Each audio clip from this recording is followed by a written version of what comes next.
Olá, primeira pessoa que entrou, Calu, Liana, oi gente, Arlete, Érica, Garlana. Vamos esperar a Denise entrar. Será que é a Denise, Luana, OVB? Aqui, cadê aqui?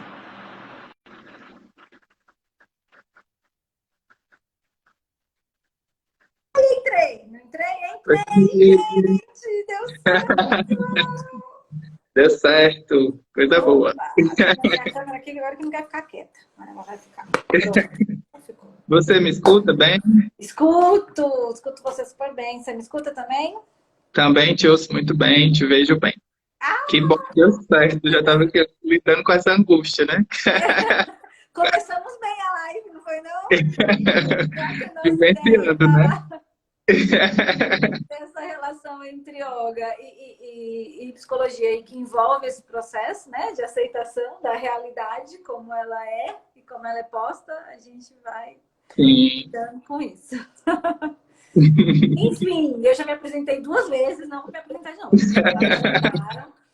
Então, eu queria que você se apresentasse e contasse um Sim, pouco pra gente dessa sua história com a yoga, enquanto psicólogo e yoga. sim. Bom, então, para quem não me conhece, eu me chamo Ângelo, né, sou psicólogo, sou psicoterapeuta, né, professor. A minha experiência com a yoga, né, assim, ela é relativamente recente. Meu primeiro contato com a yoga, ele se deu há aproximadamente 3 ou 4 anos, né, e foi numa prática de yoga mesmo. Na ocasião, eu estava morando em Fortaleza e tinha curiosidade de saber o que era yoga, praticar yoga, enfim. E fui fazer uma aula avulsa e foi assim muito confuso a princípio, porque eram posturas que a gente normalmente não faz no cotidiano com o corpo. Mas eu lembro bem que no final da aula, da experiência, no momento do relaxamento, eu experimentei uma sensação muito profunda, assim, de a sensação que eu tive era que eu estava num quarto escuro, muito aconchegante, muito confortável, e foi algo que eu nunca tinha sentido, assim, né? Então veio esse estalo, né, de algo que me tocou muito, né? Só que aí eu segui a vida com outros caminhos, outros planos. Na época eu estava estudando teatro, que era outra coisa que eu gosto muito, e deixei, fui praticando yoga em casa, livremente. Até que no ano passado, né, eu decidi, de fato, me inscrever numa formação mesmo de yoga para conhecer mais a fundo, entender um pouco mais, né? E a partir disso, né, é, aprofundar mais e praticar mesmo, né, enquanto parte de vida. E para mim, assim, a yoga ela surgiu num momento muito importante, assim, um momento muito simbólico, porque eu fiz a inscrição no ano passado nessa formação.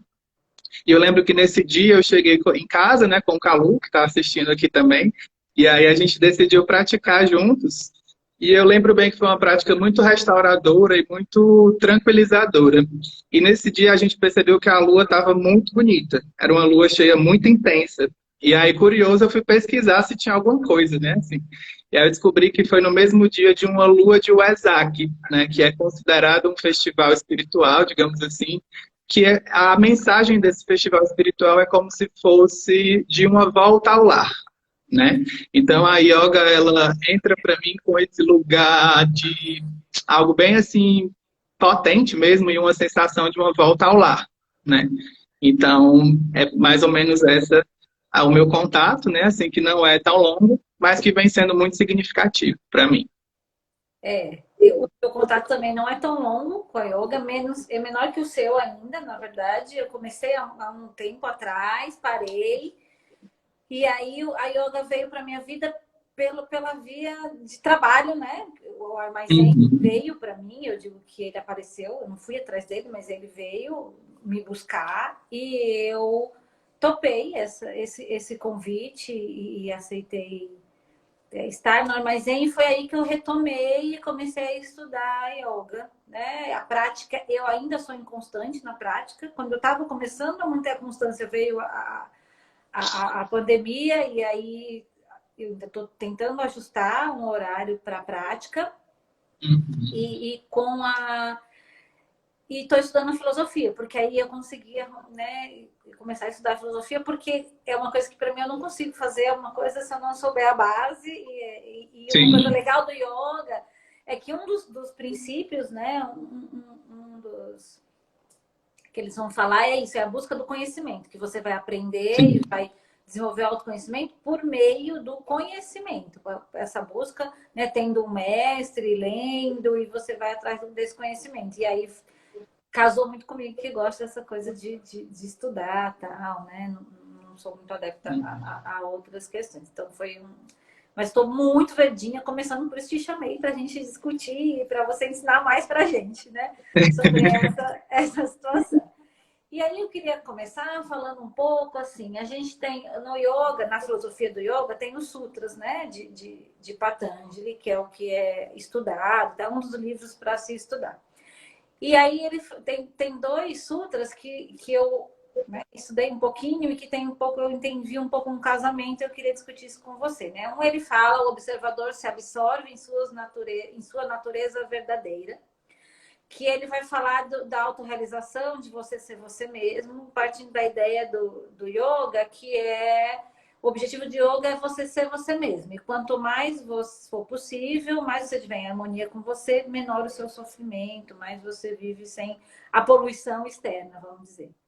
Entendendo esse observador como alguém que, olha, uma tomada de perspectiva. E aí uma coisa que traz muito nesse sutra é a ideia de que você não é os seus sentimentos, não é os seus pensamentos, mas que você tem sentimentos, tem pensamentos e que eles fluem e que vão mudar e que você não, às vezes não tem controle sobre eles, mas pode controlar o que você faz sobre eles, né? Pensando. E aí ele complementa, esse sutra é complementado pelo quarto, que é, de outro modo, o observador se identificaria com as flutuações da mente. Então, se você pode ficar vivendo na fantasia, se você deixar se dominar, como é dito no yoga, né, pelos seus pensamentos, pelas suas emoções, você fica na montanha-russa dessas emoções. E aí, como uma terapeuta, né, analista comportamental que estuda a ACT-DBT, usa, né, de uma forma não rígida, mas que estuda essas duas áreas, é impossível não fazer essa relação desses sutras com os Sim, conceitos trazidos pela ACT e pela DBT. Aí eu sim. queria que você falasse um pouco sobre essa relação, se ela faz sentido, e como é Uhum. que a gente pode ler essa relação entre, né, esses princípios, né, os sutras vindo como princípio do yoga e o que a Arte DBT traz muito sobre Uhum. situação, aqui Sim. agora e tudo mais. Sim, eu penso que sim, faz muito sentido, né, essa relação que você coloca. Primeiro, se a gente pensar na ACT, né, que seria terapia de aceitação e compromisso, né, se a gente olha para essa dimensão da aceitação, ela envolve você entender que toda a gama de sentimentos ela faz parte da vida e que, portanto, é legítimo, né? Só que isso não se reduz a um entendimento a nível de pensamento, assim. Isso precisa não só ser entendido, mas também sentido e experienciado, né? Uhum. Então, digamos que esse processo, né, de lidar com as emoções e sentimentos, compreendendo que todos eles são parte da nossa experiência, ele está na base, né, dessa compreensão aí do que a gente chama de ACT, né? E para isso essas diferentes práticas e experiências elas são feitas. Então termina aqui em terapia a partir de diferentes recursos como metáforas e exercícios vivenciais, né? O desafio é ajudar, né, as diferentes pessoas que a gente acompanha a desenvolver essa habilidade mesmo, né? E aí eu penso que isso é algo que é desafiador para o terapeuta e também para o paciente, porque quando a gente olha para algumas emoções, né, algumas delas são muito doloridas, né? Quando a gente pensa, por exemplo, uma sensação de ansiedade, de uma tristeza profunda diante do fato de ter perdido alguém querido, muitas dessas emoções machucam, né? Elas doem. Então é bem comum assim a gente encontrar pessoas, né, que têm muita dificuldade de lidar com isso. Nós mesmos, por exemplo, né, diante de muitas situações, é difícil, por exemplo, acessar uma raiva muito forte, acessar uma ansiedade muito intensa. Então, é muito provável, né, que a gente tente evitar entrar em contato com isso. O problema é porque, se a emoção está aí, ela já aconteceu, já apareceu, né? Porque a gente entende que as nossas emoções, elas acontecem de acordo com as experiências em que a gente vai vivendo, né? A partir das vivências que a gente vai tendo, a gente vai sentindo de jeitos diferentes as coisas, né? Então, eu penso que isso que é trazido tanto na ACT quanto na DBT, como você falou, né, assim, no sentido de desenvolver habilidades, né, termina sendo algo muito presente na yoga. Então, por exemplo, eu costumo pensar, né, que a yoga ela é muito mais do que o tapetinho, né? Mas para que a própria prática do tapetinho seja executada, né, assim, é importante, por exemplo, que o tempo todo a gente esteja desempenhando e mantendo ativo esse observador, né? Eu lembro muito das práticas da professora Suiane, inclusive eu vi que ela está aqui assistindo com a gente, né? E aí ela fala muito disso, assim, né? Desse ponto da gente manter esse observador ativo, né? E não é só um observador do corpo físico, né? Mas a gente observar as nossas emoções, a gente observar os nossos pensamentos, né? Então, eu penso que existe sim um diálogo, né, que é possível, sim, né, e eu penso que é mais quando a gente está numa emoção muito intensa, né, por exemplo, quando a gente está sentindo muita ansiedade.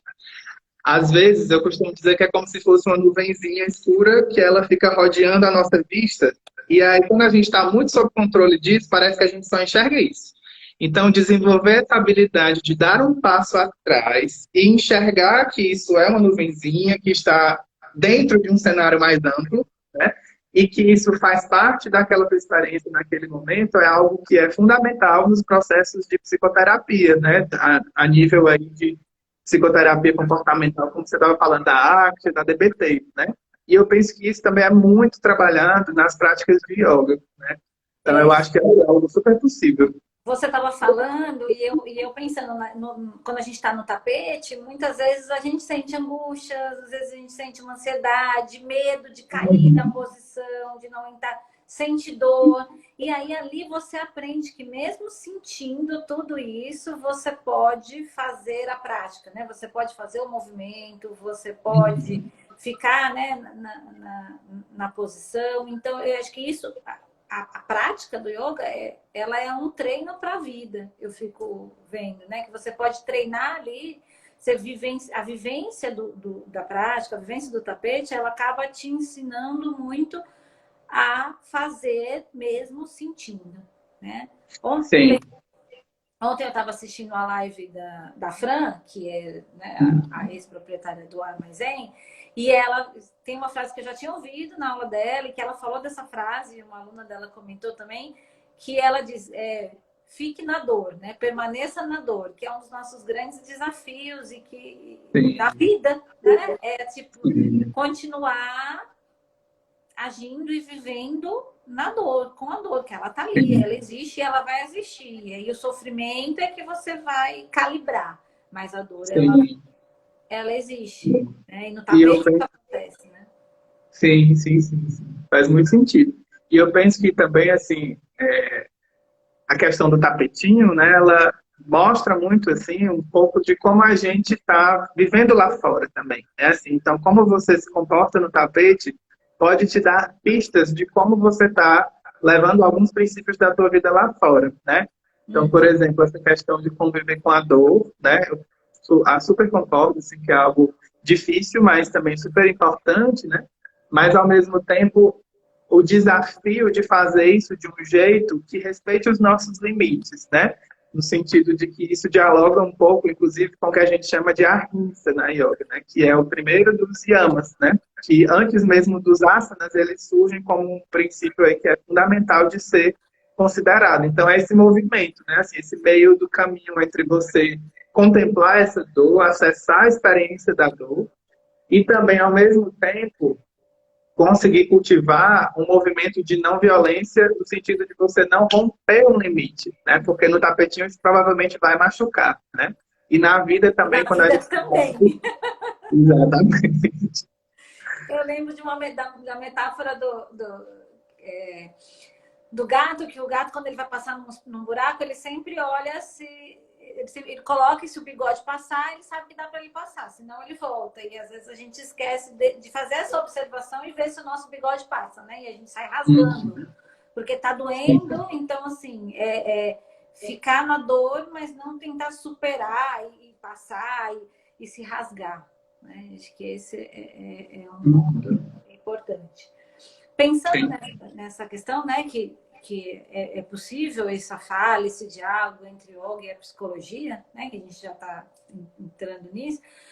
O que a psicologia pode aprender com o yoga? O que você acha que o yoga traz milenarmente, né? Sim, o yoga é muito mais antigo que a psicologia. O que a gente pode aprender com o yoga? Uhum. Bom, assim, eu acho que, primeiro de tudo, para a gente falar dessa relação, né, assim, o que a gente, enquanto psicólogo, pode aprender com a prática de yoga, eu acho que é importante a gente tentar demarcar rapidamente o que é yoga, né, assim, no sentido de a gente começar demarcando uma diferença para que a gente consiga entender como esse diálogo vai sendo construído, né? Então, se a gente pensa na palavra yoga, por exemplo, né, ela vai ter uma raiz de yud, né, que vai remeter aí a religare, união, enfim, uma conexão entre corpo, mente, corpo e espírito, né? E a yoga, ela termina sendo, né, se a gente parar para pensar, uma filosofia de investigação mesmo, né? E uma das primeiras perguntas que é importante de ser feita é quem sou eu, né? Nessa perspectiva, né, então eu penso que a psicologia ela termina tendo um movimento, né? Por exemplo, no caso da psicoterapia, termina que o que a gente faz enquanto terapeuta é produzir um ambiente, né, minimamente seguro, que fomente, né, nas pessoas que a gente encontra o autoconhecimento, dentre outras habilidades tantas, né? Então, eu penso que quando a gente olha, né, para essa dimensão da yoga enquanto essa filosofia de investigação, né, isso já remete a um diálogo bem interessante, a um ponto de contato interessante, né? Ao mesmo tempo, é importante a gente destacar que a yoga ela se configura enquanto um caminho e prática espiritual mesmo, né? Então, se a gente for pensar, por exemplo, na própria definição de Patanjali, né, assim, que você também citou, ele vai falar da yoga enquanto um caminho para acessar as flutuações da mente, né, de maneira geral. Então, isso é algo que eu penso que também é um diálogo assim possível, né, mas que no caso da yoga, esse caminho ele é feito a partir de uma prática, né, assim, essa prática ela vai envolver diferentes aspectos, né, que vai ter, por exemplo, digamos que um código moral e ético, né, assim, a partir dos yamas e niyamas, só para exemplificar, não violência, né, tem um outro princípio que é viver na verdade, por aí vai, né, assim como outros elementos como estudo, esforço, devoção, todos esses elementos são parte, né, desse processo, além da prática de asanas, exercícios respiratórios, né? E além de outros recursos. Né? Como? A meditação. A meditação, né? E no caso, se a gente pensa na yoga, ela termina sendo um caminho de preparação do corpo para essa meditação, né? Assim, a prática ela é toda pensada para que no final ela encerre, né, com essa meditação. Então existe uma preparação desse corpo para esse momento da meditação, né? Então eu penso que quando a gente fala, né, desse processo, a yoga ela vai trazer uma oportunidade, né, assim, de a gente exercitar esse eu observador, né, que muitas vezes a gente não para fazer isso na nossa vida habitual. Eu penso que na terapia a gente termina parando para fazer isso, porque o terapeuta ele vai criando oportunidades e contextos para isso acontecer. Mas se a gente parar para pensar, por exemplo, você vai falar? Porque eu costumo dizer até em terapia com os meus pacientes que assim, na terapia não dá tempo, né? Assim, Isso. É aí que eu ia ele falar. precisa exercitar isso, né? Como fazer Exato. isso? E aí eu olho para yoga e vejo a yoga, a meditação, que está dentro das yoga, o mindfulness, que vem sendo muito estudado, que também está aí dentro desse contexto da yoga, que é o viver aqui agora, é trazido muito, é uma oportunidade consistente, né? Sim, Milenar, assim, uma prática muito sim. consistente de você exercitar isso na sua vida. Você vai para terapia, você vai discutir as metáforas, você tem a tomada de consciência, vou chamar desse jeito, né? Você identifica, você conhece, você identifica onde está o seu ponto, onde está a ferida, mas você precisa exercitar fora, né? Você precisa Sim, exercitar a dor, você precisa perfeitamente. exercitar cutucar, você precisa exercitar viver o aqui e agora, olhar para si, e aí eu vejo a yoga como uma oportunidade de Uhum. você fazer isso, uma oportunidade consistente, né? Sem Sim, mágica, sem ilusões, mas uma oportunidade muito forte, muito consistente mesmo, de você exercitar o que aparece na terapia, né? O que emerge na terapia. Sim, sim, sim. Era exatamente esse ponto que eu estava pensando, né? A terapia, em geral, funciona uma vez por semana, você dedica aí 50 minutos a uma hora, em média. Então, assim, termina que é rápido, né? Assim, é uma experiência super importante, mas também a nível de exercitar essas habilidades, né? Isso não cabe, não dá tempo, né? Assim, mas termina sendo gatilho, né? Importante para que essas coisas vão aparecendo na vida fora da terapia, né? Então, no caso da yoga, por exemplo, a gente vai ter a oportunidade de práticas mais constantes, né? Assim, seja numa escola, no contato com o professor, que é algo, acredito, né, que é algo super importante, né? Ter esse acompanhamento de alguém que estuda e que entende.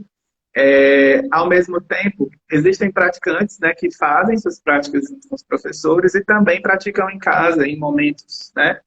Quando acorda, quando vai dormir, enfim, né? Inclusive na própria formação de instrutores, né, é indicado que essa rotina se estabeleça, porque como é que você vai ser instrutor se você não tem uma prática regular, né? Então, isso é algo que termina sendo uma oportunidade mesmo, como você está colocando.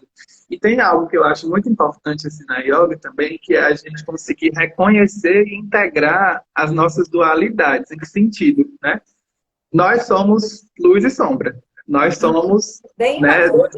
masculino e feminino, luz e sombra, tudo isso faz parte de quem nós somos. Só que a nossa cultura ela se organiza de um jeito que diz que a gente tem que viver experiências que são boas, né? Emoções que são agradáveis e confortáveis. A gente não pode reconhecer, por exemplo, as nossas limitações, né? Então, a prática de yoga, por exemplo, se a gente pensa na Hatha Yoga, né? A palavra Hatha, né? Ra remete a sol e Ta remete à lua, né? Então, na própria prática, por exemplo, a ideia é que você integre essas polaridades masculino e feminino. Em que sentido? Essas polaridades que envolvem aspectos mais racionais, objetivos, concretos, e, ao mesmo tempo, equilibrar esses aspectos de criatividade, de paciência consigo mesmo. Então, o próprio movimento de juntar as mãos em prece, né, isso remete a você unir masculino e feminino, né, essas polaridades aí que são representadas no nosso corpo pelos canais energéticos, por exemplo. Mente Né? sábia da DBT, né? O que a DBT chama de mente sábia. Da sábia. Exatamente. Exatamente. E eu penso assim, né, respondendo ainda a tua provocação sobre o que a psicologia pode aprender, né, com a yoga, eu penso que existe aí uma riqueza cultural gigantesca, sabe, assim, a nível mesmo de uma curiosidade para que os psicólogos entendam e pensem mais sobre isso, sabe, porque é um mundo totalmente diferente das coisas que a gente aprende habitualmente aqui no Ocidente. Então, por exemplo, as formas de se relacionar com as limpezas, né, assim, que envolvem os crias, né, que podem ser crias tanto para o corpo físico, mas aspectos energéticos. Quando a gente pensa, por exemplo, nos mantras e nos sons, né, assim, que é algo que, por exemplo, eu venho tendo muita curiosidade, né, assim, de entender os mantras enquanto recursos terapêuticos. Enfim, a própria compreensão de consciência, né, assim, que é diferente do que a gente entende de consciência aqui, por exemplo, na psicologia ocidental. Então, eu penso que a psicologia tem muita coisa a aprender com a yoga na prática de tapetinho, mas também para a própria reflexão e conduta dos cientistas, psicólogos e dos terapeutas, né, que atuam. Né? Eu penso por aí, sabe? A Marina está aqui falando que a integração das prioridades, das polaridades tem só tudo a ver com a psicologia. Sim. É isso. E acho que tem uma coisa que a filosofia do yoga traz, que a prática traz, é que você aceitar o lado, considerado o lado negro, né? Assim, porque o que a gente vê muito é que quando a gente se depara com o nosso lado mais sombrio, a gente começa a se punir, a se agredir, a se ofender. A gente, eu costumo dizer com os meus pacientes, ei, pegou o chicotinho, hein? Agora você pegou o chicotinho e começou a usar, né? E fica se autoflagelando, né? Então, largar esse chicote é muito difícil. E eu vejo muito que na prática, né?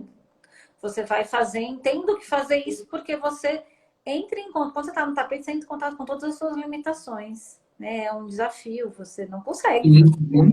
E é isso mesmo, é processual e você se, né, vai se identificando. Então, acho que largar o chicote e olhar para o seu lado considerado negro sem se agredir, sem se julgar, né? Eu acho que isso é uma outra questão que tem um bom casamento, que é o não julgamento, é um desafio que é colocado, posto para a gente, tanto no yoga quanto na terapia, né? O não julgamento. Né? A gente olha para a terapia, Sim. para a Activa DBT, tem esse conceito de não julgamento, e a gente olha para o yoga e tem esse conceito de não julgamento. Né, de acolher afetivamente o seu sentimento, acolher afetivamente o seu pensamento e deixar ele ir de forma afetiva, né, sem precisar se flagelar.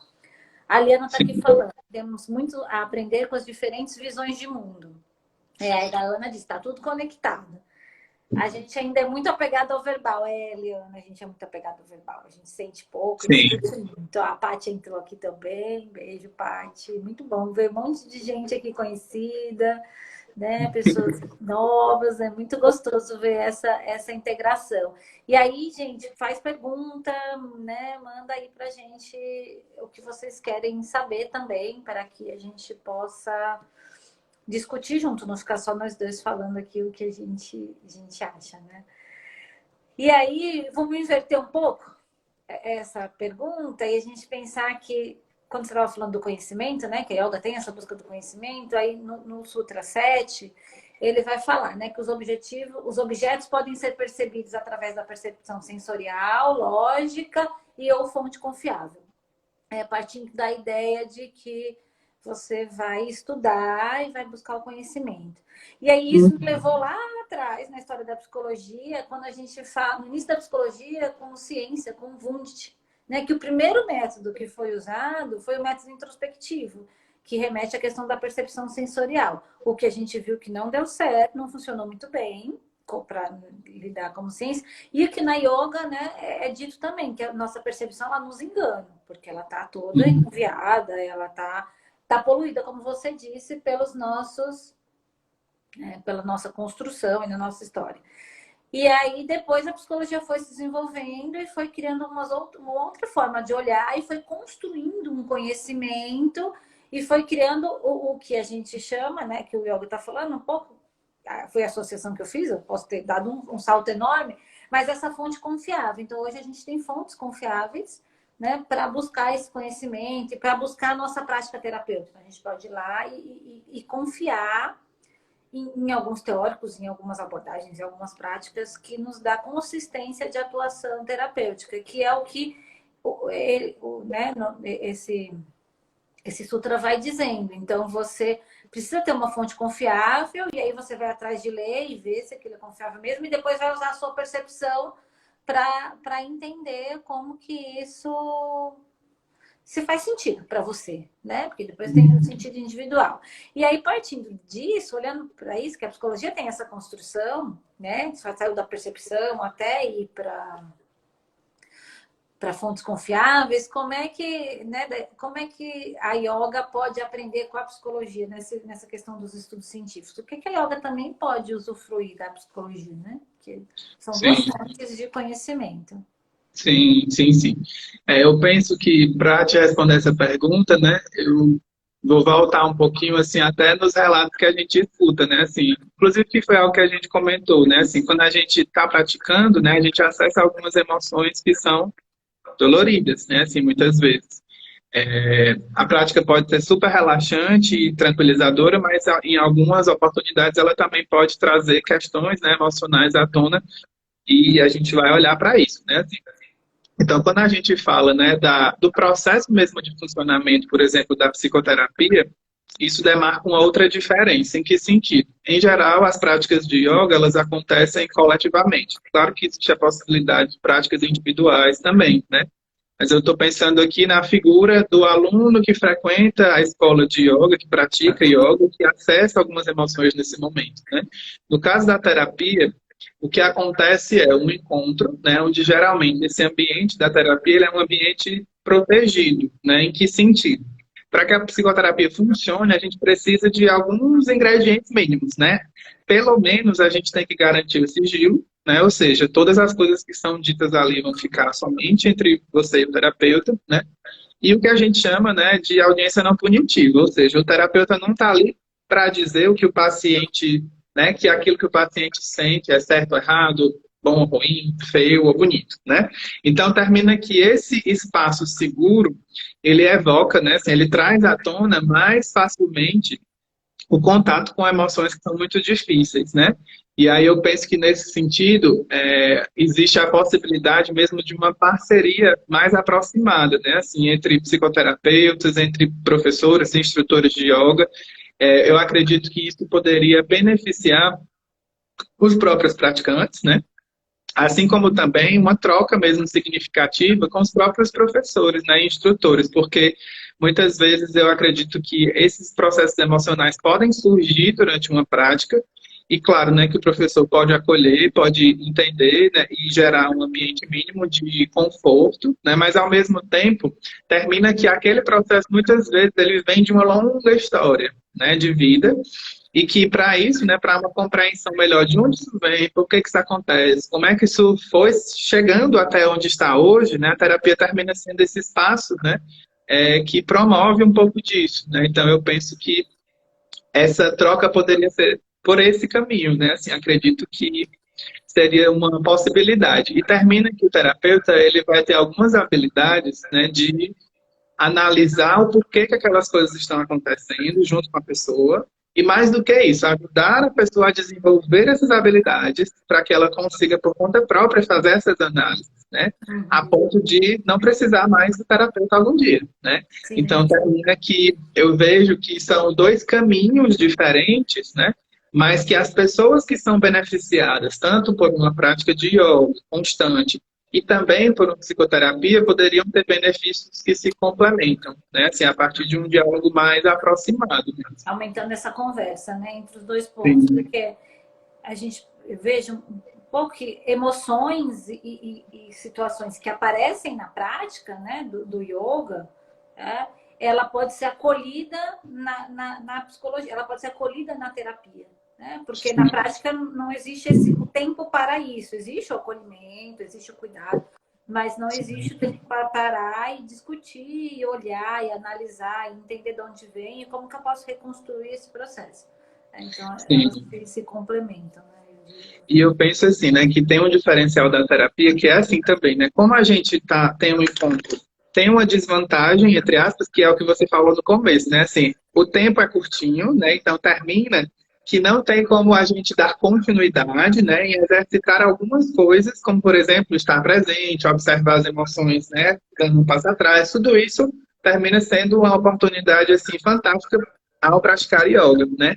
Ao mesmo tempo, no caso da terapia, como a gente vai fazendo um passeio e um mergulho pela história de vida da pessoa, termina que a relação que a pessoa estabelece como terapeuta, que é uma relação sigilosa, que é uma relação sem que, né, deve envolver esse processo de acolhimento, termina que é uma oportunidade de reconstruir alguns pontos da sua história de um jeito diferente, né? E aí é como muitas vezes é comum que na terapia as pessoas façam pela primeira vez coisas que nunca tinham feito lá fora, né?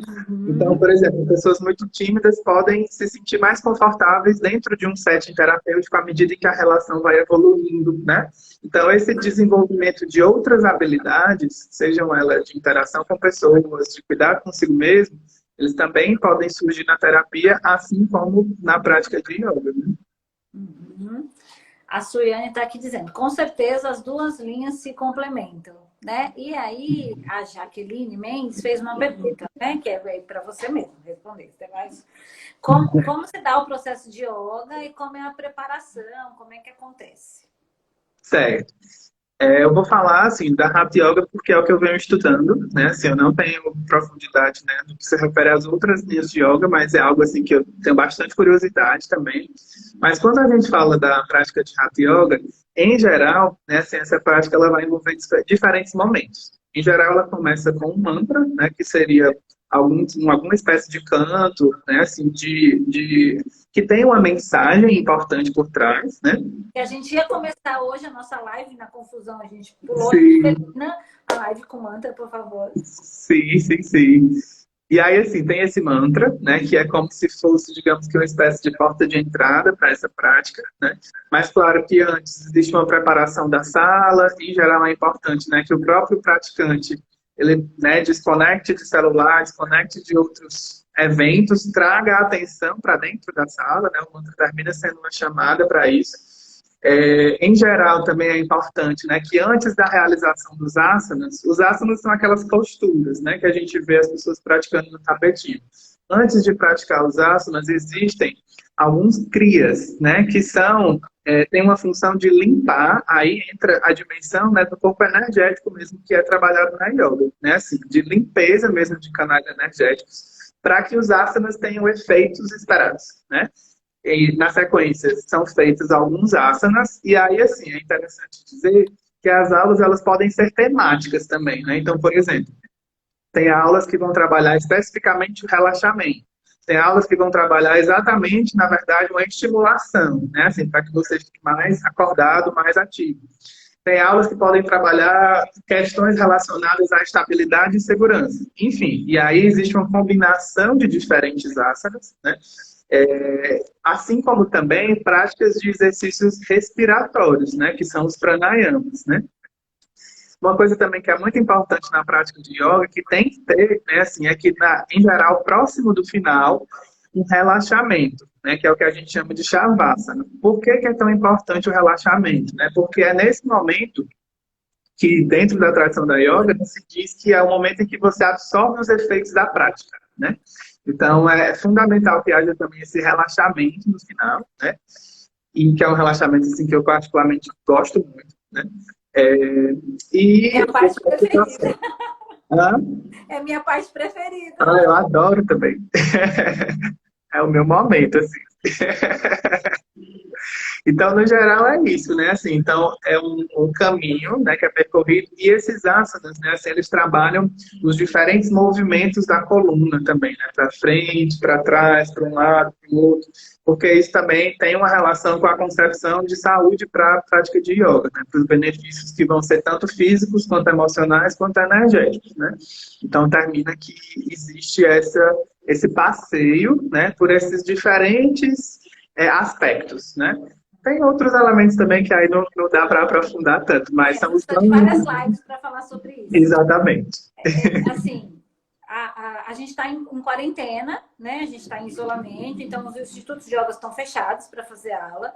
O Armazém, a gente está com aulas online de yoga, em que o professor ele acompanha o aluno fazendo a prática. Então, ele tem acesso ao aluno pelo vídeo, então ele vê o aluno no vídeo e ele consegue acompanhar né, os asanas, acompanhar as posturas, a respiração, ele vai orientando o aluno a prática inteira, né? Então, essa semana estava falando com o Pedro, que é um dos professores, ele falou, eu estou suando mais, né, dando aula, né, online do que a aula presencial, porque eu acompanho todo mundo e isso acaba que tem um desgaste maior, né, exige mais do professor. Então, a gente está conseguindo fazer isso e está sendo bem legal. Quem tiver a fim de começar, ou de voltar, ou de, né, entrar, né, olhar mais para o yoga e para, né, para a prática do tapete, a gente tem pode fazer aula experimental, a gente está com a aula experimental aberta para vocês fazerem e conseguirem ter mais conhecimento, né, prático disso. A Arlete está aqui falando que é incrível a relação entre yoga e a terapia. Antes eu via yoga somente como uma atividade física, e aqui aprendi que a busca vai muito além. Isso, vai mesmo, né, Arlete? Eu posso perceber que a prática de yoga é uma forma de expandir o que foi trabalhando na terapia. Exatamente, Arlete. E você que está aí fora do Brasil, né? Você pode fazer a prática com a gente também, online. Você consegue já começar esse exercício. E a Mônica tem uma pergunta. Ela disse, a yoga tem alguma relação muito próxima com o mindfulness? Diz aí para nós. Bom, quando a gente fala, por exemplo, né, da terapia comportamental dialética, né, assim, lá no livrinho deles, que é o treinamento de habilidades, eles colocam a yoga como uma forma de mindfulness em movimento, né? Se a gente entende que para fazer mindfulness, diferentes habilidades, né, são necessárias, como, por exemplo, a de observar, né, a de participar do que você está observando, a de não julgar o que você está sentindo e pensando, né? Eu acredito que sim, existe aí uma aproximação bem forte, né? Então, eu até, quando você fez a pergunta, né? É a Amanda, no caso, né? Quando a Amanda fez a pergunta, eu me lembrei disso, né? Que é como se fosse uma espécie de mindfulness em movimento. A DBT descreve dessa forma, né? Porque muito do que é feito numa prática de mindfulness aparece lá também numa prática de yoga, né? Manter-se observando, atento ao momento presente, não se apegar ou não se fixar a nenhuma emoção, observa, se despede, deixa ir embora sem julgar. Então, todos esses recursos, né, eles também aparecem numa prática de yoga. Agora, é interessante a gente perceber, né, que existem diferentes possibilidades de práticas de mindfulness. E aí, assim, por exemplo, se uma pessoa extremamente ansiosa decide sentar para fazer uma prática de respiração, por exemplo, talvez seja um pouco mais difícil do que uma prática de yoga. Por quê? Porque a yoga você tem alguém te dizendo lá o tempo todo o que é que você vai fazendo. Então você vai sendo guiado, né? Eu penso que se a gente for fazer uma comparação, né, do mindfulness, talvez o que você esteja falando seja essa prática de sentar e observar a respiração, né, nesse sentido. Eu penso que a yoga ela pode ter uma vantagem mesmo para pessoas muito ansiosas, porque você tem alguém lá te guiando e tem o movimento, então termina que, na minha visão, é um pouco mais confortável e mais fácil. Eu digo isso enquanto alguém que experimenta ansiedade em muitos momentos da vida e que se sente, eu no meu caso, me sinto mais confortável fazendo as práticas, né? Inclusive no final, para relaxar, depois de que o corpo está cansado assim, da prática, é muito mais gostoso o relaxamento, pelo menos para mim. E Eu também aí, sou mais adepta ao mindfulness em movimento. Eu sou mais a prática sim. do que as 8 semanas de mindfulness, para mim é mais difícil, Uhum. né? É, sim. A Arlete está fazendo uma pergunta: qual é o papel do incenso na prática do yoga? Então, assim, Fala não, isso. não sei exatamente. O que é que eu penso, né? Assim, a Suiane está aqui, ela pode até ajudar a gente, se A ela Joana estiver aqui. também está aqui. A Joana pode ajudar a gente nessa resposta. Eu penso que isso pode ser mais um dos elementos que ajuda a trazer a atenção para a sala, né? Assim, em relação ao aroma, né? Porque quando você vai fazer a prática, é importante que você traga a atenção para a sala, não deixe ela vagando lá fora, né? Dos problemas da vida e outras coisas, né? Eu penso que pode ser mais um dos elementos, mas assim, é o que eu consigo pensar agora, né? Assim, A Joana está mas acho dizendo que aqui, ó, que ela tem uma função energética e de aromaterapia, mas tem que ser um sim. incenso natural e não um incenso de carvão. Essa questão da aromaterapia me fez lembrar um pouco, né, de que talvez diferentes aromas, né, vão ter efeitos, né, assim, dentro dessa concepção da aromaterapia, né, esses diferentes aromas podem ter efeitos na forma como a gente se sente também, né, Que é uma então... outra paixão minha que está ali escondidinha, assim, mais escondidinha, assim, que eu vou usando os Uhum. meus olhos e ainda não falo tanto deles, assim. Eu também gosto muito, eu gosto muito. Cheiro de lavanda, capim-limão, são Duas coisas que eu gotinhas gosto no demais. travesseiro, como é bom.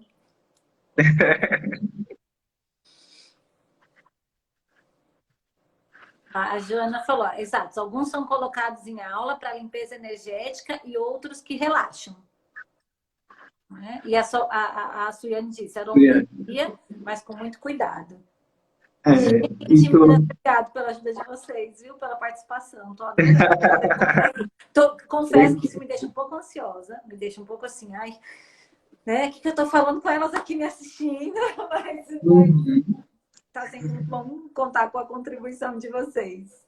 E essa questão do cuidado que a Ciane falou, né, eu fiquei lembrando, assim, porque de fato, esse cuidado, né, se a gente coloca muito cheiro, isso pode ser gatilho para algumas coisas, né? Tem gente que, por exemplo, tem crise de enxaqueca, né, e que um cheiro forte pode ser gatilho, né? Então, tem que ter realmente esse cuidado, né, assim, de como usar isso, né, de como colocar, né? Uhum. Mais alguma pergunta? A gente falou bastante, né? Entendendo, a gente está vendo que a yoga e a psicologia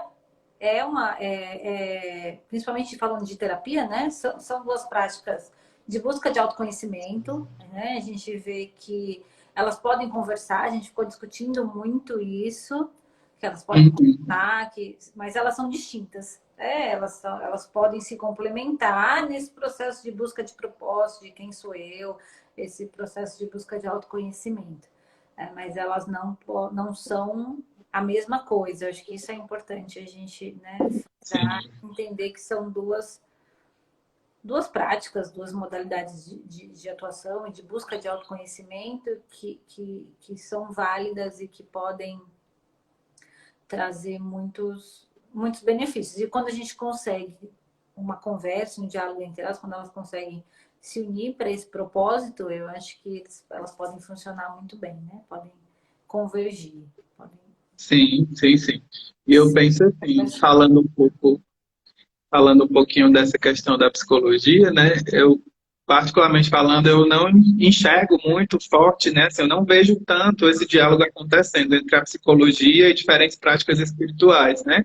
Não sei o que que acontece, né? Eu não sei se é por receio de que a psicologia não pareça ciência, eu não sei o que que é. Estou fazendo um grande chute aqui, né? Mas, Eu diria que também tem uma coisa assim, que eu vou mexendo numa ferida, mas é uma questão assim de a psicologia é a dona do conhecimento sobre o comportamento humano e somos nós, psicólogos, que vamos dar conta disso. E nós sabemos sobre o comportamento humano e nossos estudos vão salvar o mundo em relação ao comportamento humano. E isso me dá arrepios da gente estar desprezando um sim, conhecimento milenar, achando que só o conhecimento do Ocidente existe, né? E a gente desperdiçando um conhecimento oriental milenar. Eu acho que a psicologia tem sim, ainda um pouco disso, de sim, e de humildade mesmo. zero humildade, então. E a gente precisa, e acho que olhar para a yoga, olhar para as outras práticas é baixar essa bola, né? Literalmente. Não tem É, outra palavra para dizer, baixar essa bola e entender que a gente não essas, essas coisas acontecem há milhares de anos, então a gente não pode se achar o dono da verdade, dono do conhecimento. sim. E Essa é a eu psicologia penso, que tem que fazer. eu super concordo, Denise. E penso assim, né? A psicologia, ela se configura enquanto uma ciência, né? Mas eu fico pensando assim, que esse fechamento ao diálogo é exatamente uma postura anticientífica, porque se a gente parar para pensar, a ciência ela vai se configurar enquanto um conjunto de verdades que são temporárias e que, para que sejam científicas, elas precisam ser testadas, colocadas à prova. Então, aprendi com a Liana, que está assistindo a gente aqui também, né? Então, termina que, assim, o próprio movimento da ciência, né, assim, ele se configura como, deveria se configurar como uma busca, como uma curiosidade para entender como as coisas funcionam, de um modo que elas possam ser testadas, né? Então, essa abertura para esse novo, né? Eu penso que ela deveria ser algo que deve estar constantemente, né, assim, atrelada à postura do cientista, seja ele psicólogo, seja o que for, sabe? Porque senão a gente corre um risco sério de colocar a ciência como uma verdade que não pode ser questionada e que, portanto, é melhor. E eu acho que a gente não pode esquecer, né, que a ciência ela é mais uma dentre tantas formas de compreender a realidade, assim como a arte, assim como a espiritualidade, assim como a religião, a mitologia, né? Então, eu penso que é importante a gente ter esse cuidado para a gente não assumir esse lugar de que a ciência é melhor do que outros conhecimentos, né? Na verdade, ela é uma forma específica de pensar que gera, né, assim, conclusões, como você falou, que nesse momento são confiáveis, né? Mas que ainda assim, né, é mais uma dentre tantas possibilidades, né? E que a vida é gigantesca demais para a gente olhar só por essa lente, né? E o conhecimento tem só 100 anos, né? Não dá para a gente olhar É. dessa perspectiva, né? A Suiane está falando aqui, parabéns por essa live. Obrigada, Suiane. Muito importante esse esclarecimento dessa união, psicologia com a yoga. A Mônica está perguntando se vai ter outra live dessa. A gente já tem umas que eu prometo conseguir colocar no canal do Armazém.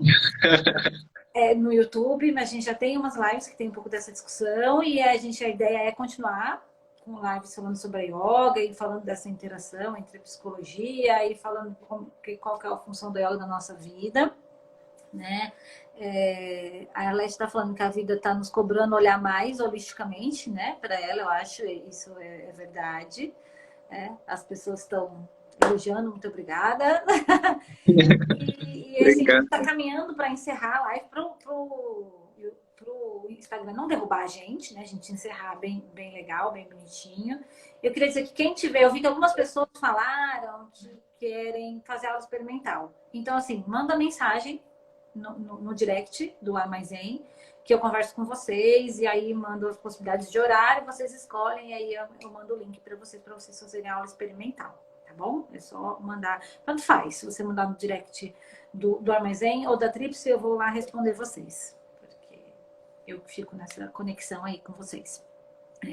Obrigada, Liana. A Liana está elogiando, agradecendo a gente, a Mônica, a Jaqueline. Então, eu queria até encerrar, Ângelo, com um mantra, né? Já que a gente não conseguiu começar por conta da instabilidade da vida, eu queria encerrar com um mantra. Te Tá bom. agradeço muito, muito, muito, muito por ter aceito esse convite, esse desafio. A gente sabe o quanto que isso nos colocou num ponto de vulnerabilidade, o quanto isso tocou nosso ponto de vulnerabilidade, todo o exercício que a gente fez para estar aqui. E se propor esse desafio, né? Se propor essa exposição, e eu acho que foi ótimo, eu adorei muito. Espero que você tenha gostado também. Queria te agradecer. Adorei. A gente não vai parar, porque a gente vai continuar conversando. Eu queria conversar, eu queria discutir, juro, sutra por sutra, assim, todos eles, e fazer essa conexão com a psicologia. Quem sabe a gente vai fazendo isso. Sim, sim, sim. Também quero te agradecer muito, Denise, assim, pelo convite, né? Assim, foi um desafio, né? Porque para mim eu estava nesse movimento, né? De descoberta mesmo, né? Assim, já me reconheço como psicólogo, estou me descobrindo praticante de yoga, me descobrindo instrutor em formação. Então eu ficava nesse dilema, como é que eu faço essas coisas conversarem, né? Então foi uma oportunidade assim muito incrível para mim, né? De poder falar e organizar um pouco disso e de lidar com esse formato novo, né? Eu sou muito acostumada a um formato mais planejado, né? Então esse aqui eu acho que foi um formato muito mais agradável e leve, né? Então eu queria te agradecer pelo convite e agradecer também às pessoas que estão participando, mandando perguntas, né? Então é muito bom poder estar nessa partilha com vocês todos, tá certo? E aí esse mantra eu vou fazer o canto dele, né? Para a gente fechar, eu vou cantar e no final eu leio a tradução, né? Para que todo mundo acesse, tá bom? Vamos lá. Om Bhurvat Swaha Tat Savituvarenyah Bhargo Devasya Dhimahi Dhiyo Yona Prachodaya Om Bhurvat Swaha Tat Savituvarenyah Bhargo Devasya Dhimahi Dhiyo Yona Prachodaya Om Bhurvat Swaha Tat Savituvarenyah Bhargo Devasya Dhimahi Dhiyo Yona Prachodaya.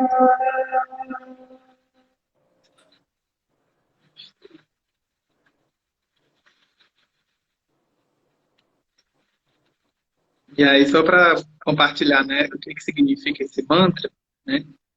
Ele começa com um Om, né, que é o som da criação. Nos planos físico, mental e da consciência, meditemos na divina refulgência desse vivificador, que seria o Sol, né, formidável, que ele ilumine e inspire a nossa inteligência. Então, esse mantra vocês podem encontrar nesse livrinho, que é a Senda do Yoga, né? Inclusive, eu sei que algumas pessoas pediram indicação, né? Eu acho que ele é um ótimo livro para começar. Posso mandar para vocês o nome bonitinho, tá bom? Tá ótimo. Obrigada, gente. Obrigada, Ângelo. Vai ficar no IGTV, provavelmente, a live. E a gente vai fazer o possível também para colocar... Eu vou conseguir fazer isso no canal do Armazém, no canal do YouTube da Trips. Eu só estou aprendendo a editar vídeos, porque agora eu estou aprendendo um monte de coisa nova nesse mundo da tecnologia. E aí eu estou aprendendo a editar vídeo assim que eu conseguir. Eu vou colocar nos dois canais. Tá bom, gente? Então, um beijo, obrigada. Bom feriado, né? Hoje é feriado, Bom gente. feriado. Muita gratidão pelos trabalhadores, principalmente aqueles que estão trabalhando no tempo serviços essenciais para a gente conseguir viver no meio dessa pandemia. Então, parabéns para nós, trabalhadores, para os trabalhadores que estão aí na luta, né, ajudando a gente a se manter nessa pandemia. Tá bom? Beijo. Agora eu vou encerrar mesmo. Tchau. Tchau, tchau.